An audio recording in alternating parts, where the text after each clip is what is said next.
जय हिंद दोस्तों, welcome back to my channel. देखिए, मैं आपको एक चीज़ बताना चाहता हूँ कि अगर आज आपने निफ्टी का चार्ट देखा हो 5 मिनट पे, एक सर्टेन और एक क्रिस्टल क्लियर सेटअप बना था। यहाँ पे इसको मैं ट्रायंगल पैटर्न बोल सकता हूँ। देखिए, बाजार यहाँ पे हायर लो स्ट्रक्चर बना रहा है, राइट। और ऊपर से क्या है कि एक हॉरिजॉन्टल रेजिस्टेंस है, कौन से लेवल पे? वो रेजिस्टेंस है हमारा 24,000 के लेवल पर, राइट।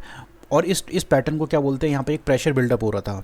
अब पूरा मार्केट के जो रिटेल पार्टिसिपेंट थे वो सब सोच रहे थे कि भाई 24,000 का लेवल टूटेगा, बाजार में बहुत तेजी आएगी। बट उसी तरह मैं भी ये सोचा था। अगर आप मेरी ऑर्डर बुक पे देखेंगे, मैंने आज नंबर ऑफ ट्रेड्स 2 ली थी, बट मेरी पोजीशन क्या है? नेट लॉस 503 में। और ऐसा नहीं है कि मैंने कोई ट्रेड गलत ली है, मेरी ट्रेड बहुत ज़बरदस्त थी। यहाँ पे अगर आप देखेंगे, क्या बोलते हैं, ये 244 पे मैंने 168 पे 2 लॉट बाई किए और फिर 317 पे मैंने इसको एग्जिट मारा। बट बाजार ने क्या किया? बाजार ने एक्चुअल मूवमेंट कब दिया? मार्केट का जो मूव आया वो आया हमारा 317 के बाद। अब ये देखिए, ये हमारे हाथ में नहीं है, ये मेरे हाथ में नहीं, मेरे हाथ में सिंपल ये था कि भाई मैं यहाँ पे क्या कर रहा था कि भाई मैंने यहाँ पे पहले वेट कर रहा था। यहाँ पे देखिए, बाजार ने ट्रायंगल पैटर्न बनाया। देखिए, फर्स्ट रेजिस्टेंस 24,000 पे क्रिएट हुआ, दोबारा यहाँ रेजिस्टेंस क्रिएट हुआ, फिर यहाँ रेजिस्टेंस क्रिएट हुई, यहाँ ब्रेकआउट आया, यहाँ पे मैंने एंट्री ली। ठीक है, मैंने जब एंट्री ली तो मेरी उम्मीद ये थी कि बाजार ने बहुत इंपॉर्टेंट लेवल तोड़ा, एटलीस्ट यहाँ पे बड़ी तेज़ी से मूव आएगा। और यहाँ पे मूव बिल्कुल नहीं आया। अगर आप यहाँ पे चार्ट पे देखेंगे तो आप देखेंगे यहाँ पे क्या हो, बाजार ने ये 235 में मूव दिया। ठीक है, यहाँ पे एंट्री बनाई, फिर देखिए बाजार यहाँ पे वन वे ऊपर की तरफ जा रहा है, 1 2 3 4 5 6 7 8, ये लगातार बाजार ने 7 to 8 बुलिश कैंडल बनाई, बट यहाँ पे मूव नहीं आया। और मैंने ट्रेड को क्या था, यहाँ तक होल्ड किया, कहाँ तक? 317 तक होल्ड किया, राइट। यहाँ तक 317 तक मैंने होल्ड किया, बट स्टिल मूव नहीं आया। मूव कब आया? अल्टीमेट मूव आया 325 पर। अब यहाँ पे अगर आप देखेंगे, मेरा जो स्ट्राइक प्राइस कौन सा था, 23,900 का स्ट्राइक प्राइस यहाँ पे मैं डालता हूँ, तो आपको दिखेगा कि मैं जो बताना चाह रहा हूँ। अब यहाँ पे चार्ट पे बने रहिए। ये मैंने 23,900 का स्ट्राइक प्राइस खोला है। अब स्ट्राइक प्राइस को अगर आप ऑब्जर्व करेंगे तो देखेंगे कि क्या, यहाँ पे 168 पे मैंने ट्रेड लिया, बाजार में कोई मूव नहीं है, यहाँ तक मैंने ट्रेड होल्ड करा, मैं यहाँ तक ट्रेड होल्ड कर रहा हूँ, बट अचानक 325 पे मूव। क्या है ये जो चीज़ें होती है ना, ये हमारे हाथ में नहीं होती। यहाँ पे हमें एक ही चीज़ सीखने को मिलती है कि हमें सब कुछ पता होने के बाद भी मार्केट हमें कभी कभी पैसा नहीं देता। क्यों नहीं देता? देखिए, जब बाजार का कंसेंसस एक तरफ बन जाए ना, सबकी सहमति अगर एक तरफ बन जाती है, तो उस सिचुएशन पे पैसा नहीं बनता।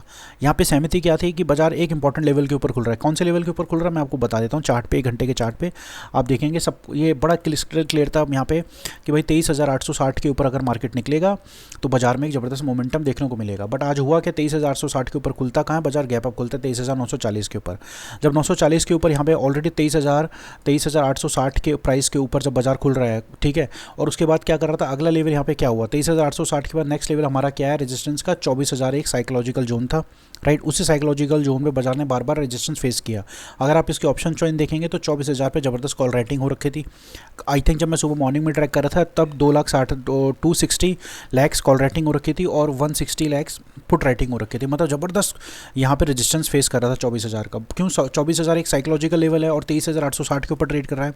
तो जब चीज़ें एक ही डायरेक्शन में सब सोच रहे होते हैं ना, तो उस डायरेक्शन में मूव आने की पॉसिबिलिटी बहुत कम होती है। अगर ये चार्ट थोड़ा कंफ्यूजिंग होता, राइट, और तब 24,000 तोड़ता, तब 24,000 टूटते ही बाजार में एक ज़बरदस्त मूव आता।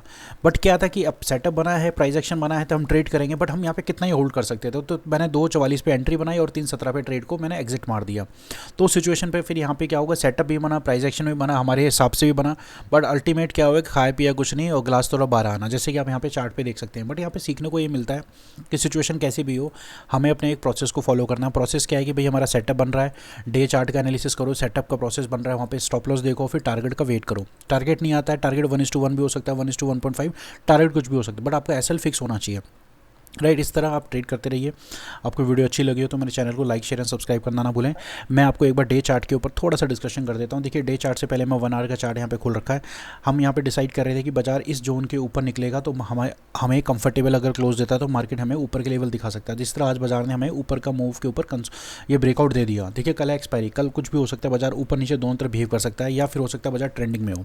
Anything is possible. But important हमारा क्या था कि बाजार ने अपने एक इंपॉर्टेंट जोन के ऊपर यहाँ पे क्लोज दे दिया है। तो अब हमारे लिए क्या, कौन से लेवल खुले हुए हैं? देखिए, अब हमारे लेवल खुले हुए हैं यहाँ से। बाजार अगर इसके ऊपर कंफर्टेबल क्लोज देने का तो हमारे मार्केट के लेवल खुले हैं कौन से वाले, यहाँ पे देख रहे हैं। पहले तो एक ट्रेंड लाइन यहाँ रेजिस्टेंस फेस कर सकता है। ये वाले जो जोन है, ये वाला जोन हमारा मार्केट का अब ओपन हो गया। चार्ट के अगर आप देखेंगे तो हमारा ये वाला जोन हमारा ओपन हो चुका है। बाजार आपका अगला रेजिस्टेंस हमारा ये वाले जोन के पास आएगा। अगर आप चार्ट देखते हैं तो 1 आवर चार्ट आप मार्क कीजिए तो आपको दिख जाएगा जो मैं बताना चाह रहा हूँ, क्योंकि ये जो चार्ट मैं ऑलरेडी बहुत बार डिस्कस कर चुका हूँ अपने सिस्टम पर। ठीक है दोस्तों, आज के लिए इतना ही। मिलता हूँ आपको अगली वीडियो में। मेरे चैनल को लाइक शेयर एंड सब्सक्राइब करना ना भूले। कमेंट करके बताइए कि आपने 24,000 के ऊपर अगर ट्रेड लिया होगा तो आपने उस तरह उस वक्त अपने माइंडसेट को कैसे कंट्रोल किया और आपने क्या किया, ताकि मैं भी आप उस चीज़ों से सीख के अपनी ट्रेडिंग पे आपको ट्रेडिंग पे मैं उसको इम्बाइब कर सकूँ। मिलता हूँ आपको अगली वीडियो में, तब तक के लिए जय हिंद।